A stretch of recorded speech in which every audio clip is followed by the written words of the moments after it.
السلام علیکم ورحمۃ اللہ تعالی وبرکاتہ۔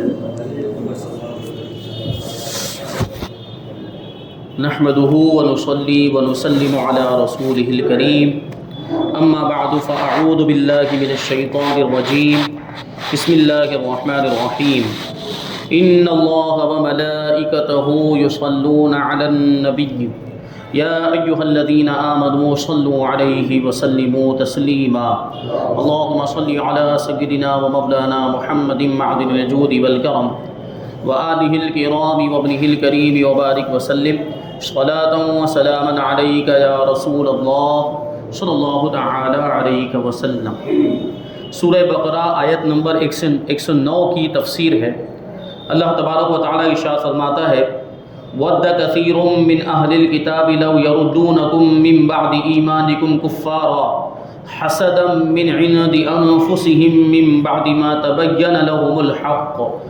فَاعْفُوا وَاصْفَحُوا حَتَّى يَأْتِيَ اللَّهُ بِأَمْرِهِ إِنَّ اللَّهَ عَلَى كُلِّ شَيْءٍ قَدِيرٌ۔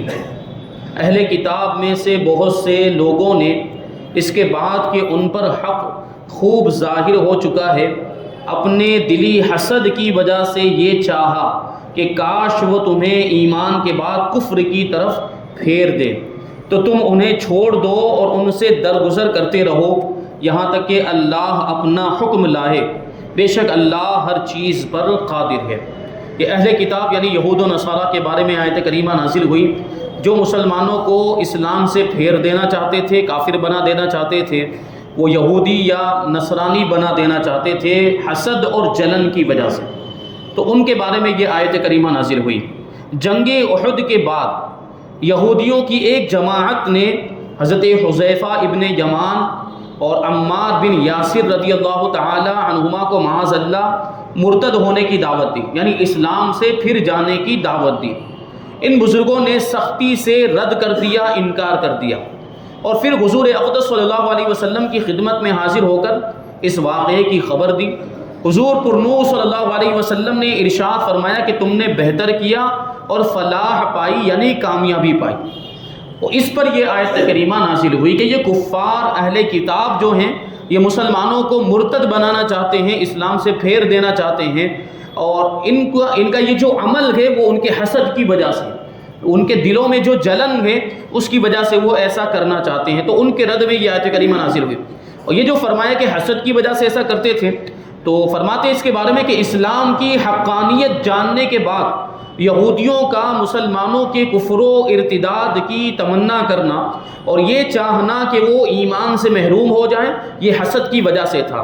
اس سے معلوم ہوا کہ حسد بہت بڑا عیب ہے، اور اس کی وجہ سے انسان نہ صرف خود بھلائی سے رک جاتا ہے بلکہ دوسروں کو بھی بھلائی سے روکنے کی کوشش میں مصروف ہو جاتا ہے۔ لہٰذا ہر مسلمان کو چاہیے کہ وہ اس سے بچنے کی خوب کوشش کرے۔ حسد ایک بہت بڑی روحانی بیماری ہے، اور اس کی وجہ سے آدمی کو سکون نہیں ملتا۔ آدمی جب حسد کی بیماری میں مبتلا ہو جاتا ہے دوسروں سے جلنے لگ جاتا ہے، دوسروں کی نعمتوں کو دیکھ کر اس کے دل میں حسد پیدا ہوتا ہے کہ اس سے یہ نعمت چھن جائے اور یہ تباہ ہو جائے، یہ برباد ہو جائے، اور اس کا مال و دولت چلا جائے، اس کو یہ جو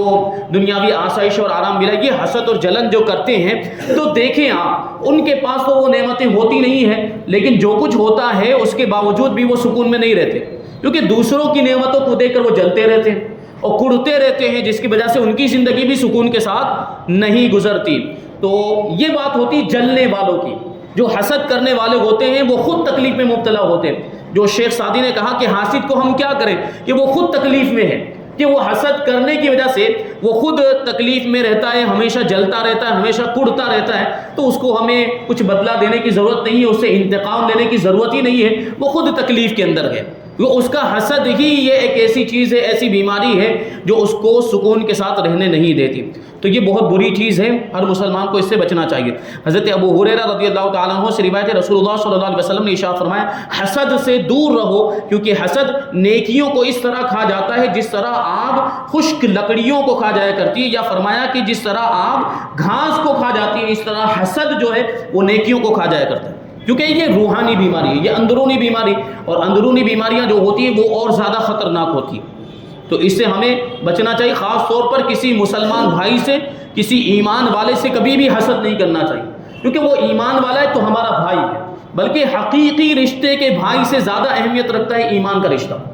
کیونکہ اللہ تبارک و تعالیٰ نے ارشاد فرمایا کہ انما المؤمنون اخوہ، کہ مسلمان جو ہے ایمان والے آپس میں ایک دوسرے کے بھائی ہیں، تو یہ ایمان کا رشتہ جو ہے وہ ہمیں جوڑتا ہے۔ تو پھر ہم اپنے بھائی سے جلن کیوں کریں، ہم اپنے بھائی سے حسد کیوں رکھیں، ہم اپنے بھائی کے تعلق سے یہ کیوں تمنا کریں، خواہش کریں کہ اس کی نعمتیں چھن جائیں اور اس کے پاس جو مال و دولت ہے یا دنیا کی جو بھی نعمتیں اس کو ملی، آرام و آشائش وہ چھن جائے، یہ ہم کیوں ایسی تمنا کریں؟ بلکہ ہمیں تو کیا تمنا کرنی چاہیے، ہمیں تو خواہش کرنی چاہیے، ہمیں تو دعائیں کرنی چاہیے اپنے بھائیوں کی ترقی کے لیے کہ اللہ تعالیٰ مسلمانوں کو اور زیادہ ترقی عطا فرمائے، ایمان والوں کو، ہمارے بھائیوں کو اور زیادہ ترقی عطا فرمائے، کیونکہ ہماری قوم ترقی کرے گی، ہمارے بھائی ترقی کریں گے تو یہ ہماری قوم ترقی کرے گی، ہمارا معاشرہ ترقی کرے گا اور پھر ہمیں کامیابی ملے گی۔ آج ہمارے حالات ایسے ہی ہیں، معاملات ایسے ہی ہیں کہ ہمیں ایک دوسرے سے جلن کرنے سے اور ایک دوسرے سے حسد کرنے سے فرصت نہیں، تو دوسروں کا کیا مقابلہ کریں گے؟ معاملہ یہی ہو گیا ہے کہ ایک دوسرے کی ٹانگ کھینچنے میں لگے ہوئے ہیں، کہ ایک دوسرے کو نقصان پہنچانے کے چکر میں رہتے ہیں ہمیشہ، کہ کسی طریقے سے یہ ہمارا جو بھائی ہے اس کا کچھ بھی نقصان ہو جائے، اس کے کاروبار میں نقصان ہو جائے، گھاٹا ہو جائے، اور اس کے لیے طرح طرح کی ہتھ کنڈے استعمال کرتے ہیں۔ معاذ اللہ بعض اوقات تو جادو کا بھی وہ سہارا لے لیتے ہیں، اور جو سفلی علم ہوتا ہے اس کا بھی سہارا لیتے ہیں۔ ایسے لوگوں کو بھی دیکھا گیا۔ یہ کتنے بدبخت قسم کے لوگ ہیں، کتنے محروم قسم کے لوگ ہیں، اور پھر مسلمان ہونے کا دعویٰ کرتے ہیں۔ یہ ایسے مسلمان کس کام کے؟ اسلام ہرگز اس کی اجازت نہیں دیتا کہ ہم اپنے کسی بھائی کو اس طرح سے نقصان پہنچائے۔ تو ہم مسلمان ہیں تو ہمیں چاہیے کہ ایمان کے رشتے کی بنیاد پر ایک ہو جائیں، اللہ کے بندے ہو کے رہیں، متحد ہو کے رہیں، سارے اختلافات کو ختم کریں، سارے جھگڑوں کو ختم کریں۔ جو بھی سنی صحیح العقیدہ ہے وہ ہمارا بھائی ہے، ہمیں اس کے لیے بھلائی چاہنی چاہیے، خیر خواہی کا جذبہ ہر مسلمان کے لیے ہمارے دلوں میں ہونا چاہیے، کیونکہ حضور پاک نے ارشاد فرمایا کہ الدین النصیحہ، کہ دین خیر خواہی کا نام ہے۔ تو صحابہ کرام نے پوچھا یا رسول اللہ کس کے لیے خیر خواہی؟ تو حضور پاک صلی اللہ علیہ وسلم نے ارشاد فرمایا کہ اللہ کے لیے خیر خواہی، رسول اللہ کے لیے خیر خواہی، ائمہ اسلام کے لیے خیر خواہی، اور عام مسلمانوں کے لیے خیر خواہی۔ یہ دین خیر خواہی کا نام ہے، تو ہمیں اپنے مسلمان بھائیوں کے ساتھ ایسا ہی برتاؤ کرنا چاہیے، بھلائی کا سلوک کرنا چاہیے، اچھا سلوک کرنا چاہیے، اور ان کو جتنا ہو سکے فائدہ پہنچانے کی کوشش کرنی چاہیے۔ جبکہ ہوتا کیا ہے کہ بس ہم اپنے آپ کو دیکھتے ہیں کہ ہمیں فائدہ ملنا چاہیے، دوسرے چاہے بھاڑ میں جائیں، اس سے ہمیں کوئی مطلب نہیں ہوتا۔ جبکہ اللہ تبارک و تعالیٰ نے اگر ہمیں نعمتی عطا کی، مال و دولت عطا کیا ہے، تو اس میں سے ہم کچھ حصہ نکالیں اور اپنے بھائیوں کی بھی مدد کریں۔ یہ زکوٰۃ وغیرہ اسی لیے تو ہیں کہ جو غریب ہیں وہ بھی ترقی کریں اور ان کے بھی کام بن جائیں، ان کی ضرورتیں بھی پوری ہو جائیں۔ اور پھر اگر ہمیں اللہ تبارک و تعالیٰ نے اور زیادہ استطاعت دی ہے اور کاروبار میں وسعت دی، تو اپنے کاروبار میں ایسے اپنے مسلمان بھائیوں کو بھی شامل کریں جن کے پاس کوئی کاروبار نہیں ہے، یا ہے تو اتنا زیادہ پھیلا ہوا یا اتنا زیادہ بڑا کاروبار نہیں ہے اور وہ ترقی کرنا چاہتے ہیں، تو اپنے مسلمان بھائیوں کو اپنے کاروبار میں شامل کریں۔ تو اچھی نیتوں کے ساتھ اگر ہم یہ کام کریں گے تو اللہ تبارک و تعالیٰ ہمارے کاروبار میں اور زیادہ برکت عطا فرمائے گا۔ یہ ہو رہا ہے کہ نہیں ہو رہا؟ غیر مسلم جو ہیں ہمارے مسلمان بھائیوں کو نکال رہے ہیں۔ ہم نے یہ ملاحظہ کیا لاک ڈاؤن کے موقع پر کہ ہمارے مسلمان بھائی اگر غیر مسلموں کو یہاں کام کر رہے تھے تو ان کو نکالا گیا، اور ان کی جگہ پر انہوں نے اپنے غیر مسلم دوستوں کو یا جو بھی احباب تھے ان کو رکھا،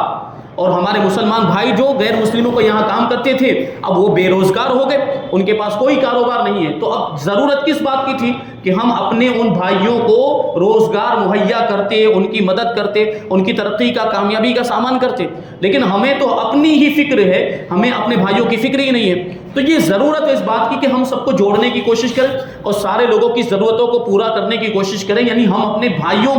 کا خیال کریں، تو اللہ تبارک و تعالیٰ اس کی برکتیں ہمیں دنیا اور آخرت میں عطا فرمائے گا۔ تو یہ جو حسد ہے یہ بہت بری چیز ہے، بہت بڑا عیب ہے، برائی کی بات ہے۔ حضرت وہب ابن منبہ رضی اللہ تعالیٰ عنہ فرماتے ہیں کہ حسد سے بچو، کیونکہ یہ پہلا گناہ ہے جس کے ذریعے آسمان میں اللہ تعالیٰ کی نافرمانی کی گئی، اور یہی پہلا گناہ ہے جس کے ذریعے زمین میں اللہ تعالیٰ کی نافرمانی کی گئی۔ شیطان، سب سے پہلا نافرمان شیطان، کہ اس کو اللہ تبارک و تعالیٰ نے حضرت آدم علیہ السلام کو سجدہ کرنے کا حکم دیا تھا، اس نے حضرت آدم علیہ السلام کو سجدہ نہیں کیا، اور اس کی وجہ کیا تھی؟ حسد اور جلن۔ شیطان نے کیا کہا تھا کہ آدم کو، اے پروردگار تو نے آدم کو مٹی سے بنایا، مجھے آگ سے بنایا ہے، لہٰذا میں افضل ہوں، میں آدم کو کیوں سجدہ کروں؟ یہی جلن اور حسد تھی جس نے شیطان کو، ابلیس کو حضرت آدم کا سجدہ کرنے سے روک دیا۔ تو وہ کیا ہو گیا؟ مردود بارگاہ ہو گیا، ہمیشہ کے لیے اللہ کی بارگاہ سے اسے ہانک دیا گیا، اور اب اس کا کام یہ ہو گیا کہ لوگوں کو بہکاتا رہتا ہے اور اللہ کی بارگاہ سے دور کرتا رہتا ہے۔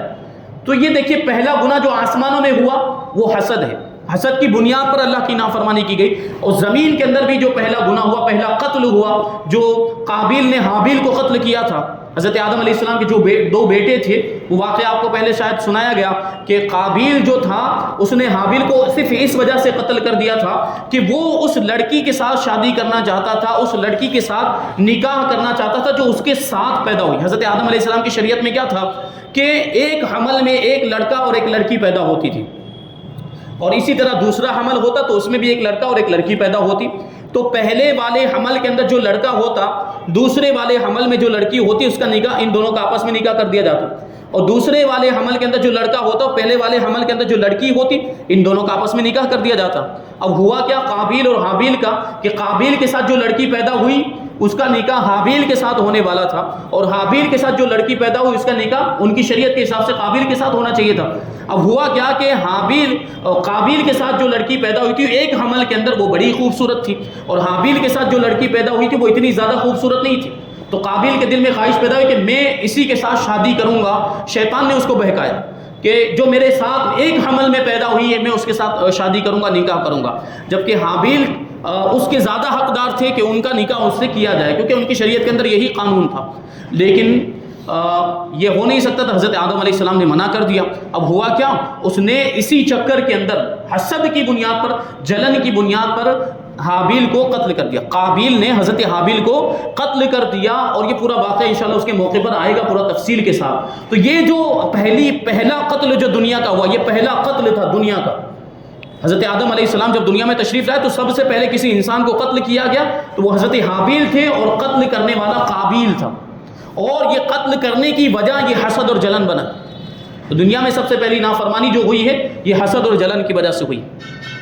یاد رہے کہ حسد حرام ہے، البتہ اگر کوئی شخص اپنے مال و دولت یا اثر و وجاہت سے گمراہی اور بے دینی پھیلاتا ہو تو اس کے فتنے سے محفوظ رہنے کے لیے اس کی نعمت کے زوال کی تمنا حسد میں داخل نہیں اور حرام بھی نہیں۔ یعنی کوئی شخص ہے جو بہت زیادہ مالدار ہے اور اپنے مال کا غلط استعمال کرتا ہے، لوگوں کو گمراہ کرتا ہے اپنے مال کے ذریعے سے، تو ایسے کے بارے میں یہ دعا کی جا سکتی، تمنا کی جا سکتی کہ اللہ تعالیٰ اس کا مال ختم کر دے، کیونکہ وہ اپنے مال کا غلط استعمال کر رہا ہے۔ یہ حسد میں شمار نہیں ہوگا، یہ حرام بھی نہیں ہے۔ اب آگے جو فرمایا کہ تم معاف کر دیا کرو کفار کے ساتھ جنگ کے ذریعے، بدلہ لینے کے بجائے نرمی کی تمام آیتیں ان کا یہ حکم ہے کہ وہ جہاد کی آیتوں سے منسوخ ہے، جیسا کہ اس حکم کے آخر میں خود فرمایا کہ یہاں تک کہ اللہ اپنا حکم لائے، اور وہ حکم جہاد و قتال کا، یعنی کفار سے جہاد کرنے کا حکم دیا گیا۔ پہلے ان کو اسلام کی دعوت دی جائے گی، اسلام کی طرف بلایا جائے گا، یا پھر یہ کہا جائے گا کہ اگر وہ اسلام قبول نہیں کرتے تو جزیہ دینے کے لیے تیار ہو جائیں، ٹیکس ادا کرنے کے لیے تیار ہو جائیں۔ اگر وہ یہ کام نہیں کرتے ہیں تو پھر ان کے ساتھ جنگ کی جائے گی۔ وَأَقِيمُوا الصَّلَاةَ وَآتُوا الزَّكَاةَ وَمَا تُقَدِّمُوا لِأَنفُسِكُم مِّن خَيْرٍ تَجِدُوهُ عِندَ اللَّهِ إِنَّ اللَّهَ بِمَا تَعْمَلُونَ بَصِيرٌ، اور نماز قائم رکھو اور زکوٰۃ دو، اور اپنی جانوں کے لیے جو بھلائی تم آگے بھیجو گے اسے اللہ کے یہاں پاؤ گے۔ یعنی جو بھی نیک کام ہم کرتے ہیں، جو بھی اچھے کام ہم کرتے ہیں، عبادتیں اور جو کچھ بھی ہم کرتے ہیں، اس کا اجر و ثواب ہمیں اللہ کی بارگاہ میں ملے گا۔ اللہ تمہارے سب کام دیکھ رہا ہے، ہم جو کچھ بھی کرتے ہیں، چاہے تنہائی میں کریں یا لوگوں کے سامنے کریں، مجلس میں کریں یا خلوت میں کریں، ہمارے سارے کاموں کو اللہ تبارک و تعالیٰ دیکھ رہا ہے۔ اور یہاں مسلمانوں کو اپنی اصلاح نفس کا حکم دیا جا رہا ہے۔ اس سے معلوم ہوا کہ آدمی کسی بھی دینی یا دنیاوی اہم کام میں مصروف ہو، اسے اپنے نفس کی اصلاح سے غافل نہیں ہونا چاہیے۔ عین حالت جہاد میں بھی نماز خوف کا حکم موجود ہے۔ جب جہاد ہو رہا ہو تو اس وقت بھی نماز خوف، دشمن کے خوف سے جو نماز پڑھی جاتی ہے اس کو نماز خوف کہا جاتا ہے۔ تو طلاق کے مسائل کو بیان کرتے ہوئے بھی اللہ تعالیٰ نے نماز اور تقویٰ کے احکام بیان فرمائے ہیں۔ لہٰذا اگر کوئی نیکی کی دعوت میں یا علم دین کے حصول یا کسی دوسرے اہم دینی کام میں مشغول ہے تو اسے اپنی اصلاح سے غافل نہیں ہونا چاہیے۔ یعنی یہ نہ ہو کہ اب وہ مسائل پڑھ رہا ہے، کتاب پڑھنے کے لیے بیٹھا ہے تو اب نماز معاف ہو گئی، نہیں، ایسی صورت میں تو اور زیادہ اس کو نماز پڑھنی ہے۔ نماز تو ہر حالت میں اللہ تبارک و تعالیٰ کی عبادت سے آدمی غافل نہیں ہو سکتا، نماز کو چھوڑنے کی اجازت نہیں ہے۔ یا یوں کہہ لیں کہ کوئی طالب علم اب مدرسے کے اندر بیٹھا ہے، پڑھ رہا ہے، کتاب یاد کر رہا ہے، سبق یاد کر رہا ہے، اب وہ یہ سوچے کہ مجھے نماز پڑھنے کی ضرورت نہیں ہے، مجھے جو ہے کہ اب دوسری کوئی عبادت کرنے کی ضرورت نہیں ہے، تو یہ ایسی سوچ بالکل غلط ہے، یہ ہرگز ایسا کرنا جائز نہیں ہے۔ بلکہ اگر ہم کوئی دوسرا نیکی کا کام کر رہے ہیں تو اس کے ساتھ ساتھ اپنی اصلاح بھی کرنی چاہیے، اپنے آپ کو سدھارنا بھی چاہیے۔ آگے اللہ تبارک و تعالیٰ ارشاد فرماتا ہے کہ وَقَالُوا لَن يَدْخُلَ الْجَنَّةَ إِلَّا مَنْ كَانَ هُودًا أَوْ نَصَارَىٰ تِلْكَ أَمَانِيُّهُمْ قُلْ هَاتُوا بُرْهَانَكُمْ إِن كُنتُمْ صَادِقِينَ۔ اور اہل کتاب نے کہا کہ ہرگز جنت میں داخل نہیں ہوگا مگر وہی جو یہودی ہو یا عیسائی ہو، یہ ان کی من گھڑت تمنائیں ہیں، تم فرما دو اگر تم سچے ہو تو اپنی دلیل لاؤ۔ یہود و نصارہ کہا کرتے تھے کہ جنت میں تو صرف یہودی ہی جائیں گے، اور نصارہ کہتے تھے کہ جنت میں تو صرف نصارہ ہی جائیں گے، یہی دو لوگ ہوں گے، دو قسم کے لوگ ہوں گے جو جنت میں جائیں گے، اور ان کے علاوہ کوئی بھی جنت میں نہیں جائے گا۔ یہ ان کا دعویٰ تھا۔ تو ان کے دعوے کے بارے میں کہا گیا کہ یہ ان کی خام خیالیاں ہیں، یہ ان کی غلط فکر اور غلط سوچ ہے، یہ من گھڑت تمنائیں ہیں، ایسا حقیقت میں نہیں ہے۔ تو یہودی مسلمانوں سے کہتے تھے کہ جنت میں صرف یہودی جائیں گے، اور عیسائی کہتے تھے کہ صرف وہی جنت میں داخل ہوں گے۔ یہ گفتگو مسلمانوں کو بہکانے کے لیے تھی، ان کی تردید میں اور ان کا رد کرتے ہوئے یہ آیت کریمہ نازل ہوئی، جس میں فرمایا گیا کہ ان کی یہ بات ان کی اپنی رائے سے ہے، توریت اور انجیل میں ایسا کچھ نہیں فرمایا گیا۔ اگر وہ سچے ہیں تو اپنی اس بات پر دلیل لے کر آئیں، اور ان کے پاس کوئی دلیل نہیں۔ بغیر کسی بنیاد کے جنت میں داخلے کے زبانی دعوے کرنا جہالت اور حماقت یعنی بے وقوفی ہے۔ ایک امید ہے جسے عربی میں رجا کہتے ہیں، اور ایک خام خیالی ہے جسے عربی میں امنیہ کہتے ہیں۔ امام غزالی رحمۃ اللہ تعالی علیہ نے اس موضوع پر بڑا پیارا کلام ارشاد فرمایا ہے، اس کا خلاصہ ملاحظہ فرمائیں۔ چنانچہ حضرت امام غزالی فرماتے کہ رجا یعنی امید دل کی اس راحت کا نام ہے جو محبوب چیز کے انتظار سے حاصل ہوتی، یعنی پسندیدہ چیز کے انتظار سے دل کو جو راحت پہنچتی ہے کہ یہ پسندیدہ چیز ہے، آدمی اس کی امید کرتا ہے اور اس کا انتظار کرتا ہے تو دل کو ایک سکون ملتا ہے، اسی کو امید اور رجا کہا جاتا ہے۔ لیکن یہ محبوب جس کی توقع کی جا رہی ہے اس کا کوئی سبب بھی ہونا چاہیے، اس کا کوئی ذریعہ بھی۔ اگر ہم کسی چیز کی امید کر رہے ہیں تو اس کو حاصل کرنے کے لیے ہم اسباب کو استعمال کرتے ہیں، یعنی کسی ذریعے سے، کسی وسیلے سے، کسی سبب سے ہم اس چیز کو حاصل کرنے کی کوشش کرتے ہیں، تو وہ سبب بھی ہونا چاہیے، اس کے اسباب بھی ہونے چاہیے۔ لہٰذا اگر اس کا انتظار اکثر اسباب کے ساتھ ہے تو اسے رجا یعنی امید کہتے ہیں، اور اگر اسباب بالکل بھی نہ ہو یعنی کوئی ذریعہ استعمال ہی نہیں کیا گیا، یا اضطراب کے ساتھ ہو یعنی بے چینی اور بے قراری ہو، راحت اور اطمینان، سکون نہیں ہے دل کے اندر، بے چینی اور بے قراری ہے، تو اسے امید نہیں بلکہ دھوکہ اور بے وقوفی کہا جائے گا۔ اور اگر اسباب کے ہونے یا نہ ہونے کا علم نہ ہو تو اس انتظار کو تمنا کہتے ہیں۔ کسی چیز کی تمنا کی جائے، اب اسباب اس کے لیے مہیا ہیں کہ نہیں ہیں یہ کوئی چیز معلوم نہیں ہے تو اس کو تمنا کہیں گے۔ اہل دل حضرات جانتے ہیں کہ دنیا آخرت کی کھیتی ہے اور دل زمین کی طرح ہے، ایمان اس میں بیج کی حیثیت رکھتا ہے، اور عبادت زمین کو الٹ پلٹ کرنے، صاف کرنے اور نہریں کھودنے اور ان زمینوں میں پانی جاری کرنے کی طرح ہے، اور دل جو دنیا میں غرق اور ڈوبا ہوا ہے اس بنجر زمین کی طرح ہے جس میں بیج کوئی پھل نہیں لاتا، اور قیامت کا دن فصل کاٹنے کا دن ہے، اور ہر شخص وہی کاٹے گا جو اس نے دنیا میں بویا ہوگا، اور کھیتی کا بڑھنا ایمان کے بیج کے بغیر ناممکن ہے، اور جب دل میں خباثت اور برے اخلاق ہوں تو ایمان بہت کم نفع دیتا ہے، جیسے بنجر زمین میں بیج سے فصل پیدا نہیں ہوتی۔ تو مناسب یہی ہے کہ آدمی کے مغفرت کی امید رکھنے کو کھیتی والے پر قیاس کیا جائے، یعنی جو شخص اچھی زمین حاصل کرتا ہے اور اس میں عمدہ بیج ڈالتا ہے تو نہ تو خراب ہوتا ہے اور نہ ہی بدبودار، اور پھر اس کی تمام ضروریات کو پورا بھی کرتا ہے۔ ضروریات سے مراد وقت پر پانی دینا، زمین کو کانٹوں اور گھاس پھوس نیز ان تمام خرابیوں سے پاک کرنا جو بیج کو بڑھنے سے روکتی ہیں یا خراب کر دیتی ہیں۔ تو جو یہ سب کام کرے پھر اللہ تعالیٰ کے فضل کا منتظر ہو کر بیٹھ جائے کہ وہ زمین کو بجلی کی گرج اور دیگر آفات سے بچائے گا یہاں تک کہ کھیتی اپنی تکمیل کو پہنچ جائے، تو اس انتظار کو رجا یعنی امید کہتے ہیں۔ یعنی کیا مطلب ہوا کہ کسی بھی چیز کو ہمیں حاصل کرنا ہے تو اس کے لیے پوری کوشش کی جائے، سارے اسباب جو ہمارے اختیار میں ہیں، جو ہماری قدرت میں، ہمارے طاقت میں ہے، جیسے کھیتی کے لیے جو سارے اسباب، کھیتی کی مثال یہاں پر دی، وہ کھیتی کے لیے سب کچھ کیا جاتا ہے، پانی پہنچایا جاتا ہے، کانٹے وغیرہ ہٹائے جاتے اور جانوروں کو دور رکھا جاتا ہے، اس میں بیج ڈالا جاتا ہے، وقت پر پانی پہنچایا جاتا ہے، یہ ہم اپنے اعتبار سے جو کچھ کر سکتے ہیں وہ کرتے ہیں، لیکن جو چیزیں ہمارے اختیار میں نہیں اسے ہم اللہ پر چھوڑ دیتے ہیں۔ کہ اب اس کی حفاظت ہم نے جو کرنا تھا وہ کر لیا، ہم جہاں تک اس کی حفاظت کر سکتے تھے وہ کر لی، اب جو آسمانی آفتیں ہیں، بجلی ہے،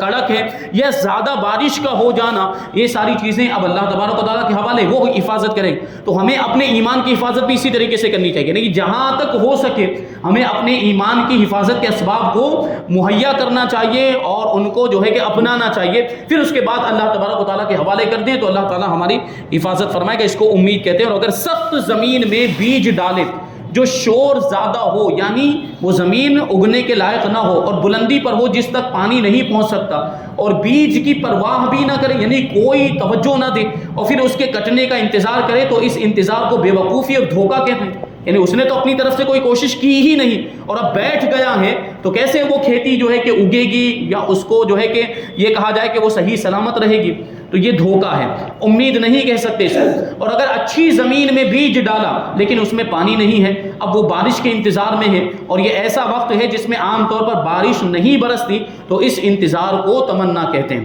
رجا نہیں کہتے۔ تو گویا رجا کا لفظ کسی ایسی پسندیدہ چیز کے انتظار پر صادق آتا ہے جس کے لیے وہ تمام اسباب تیار کر دیے گئے ہو جو بندے کے اختیار میں ہے، صرف وہی اسباب باقی رہ گئے جو بندے کے اختیار میں نہیں ہیں، اور وہ اللہ تعالیٰ کا فضل ہے، جس کی وجہ سے تمام نقصان دہ اور فاسد کرنے والے یعنی بگاڑنے والے اسباب کھیتی سے دور ہو جاتے ہیں۔ پس جب بندہ ایمان کا بیج ڈالتا ہے اور اس کو عبادات کا پانی پلاتا ہے، دل کو بد اخلاقی کے کانٹوں سے پاک کرتا ہے اور اللہ تعالیٰ کے فضل کا مرتے دم تک منتظر رہتا ہے، مغفرت تک پہنچانے والے اچھے خاتمے کا انتظار کرتا ہے، تو یہ انتظار حقیقی رجا یعنی حقیقی امید ہے، یہ ذاتی طور پر قابل تعریف ہے۔ اور اگر ایمان کے بیج کو عبادت کا پانی نہ دیا جائے یا دل کو برے اخلاق سے ملوث چھوڑ دیا جائے اور دنیاوی لذت میں منہمک ہو جائے اور پھر مغفرت کا انتظار کرے، تو اس انتظار کو بے وقوفی کہا جائے گا۔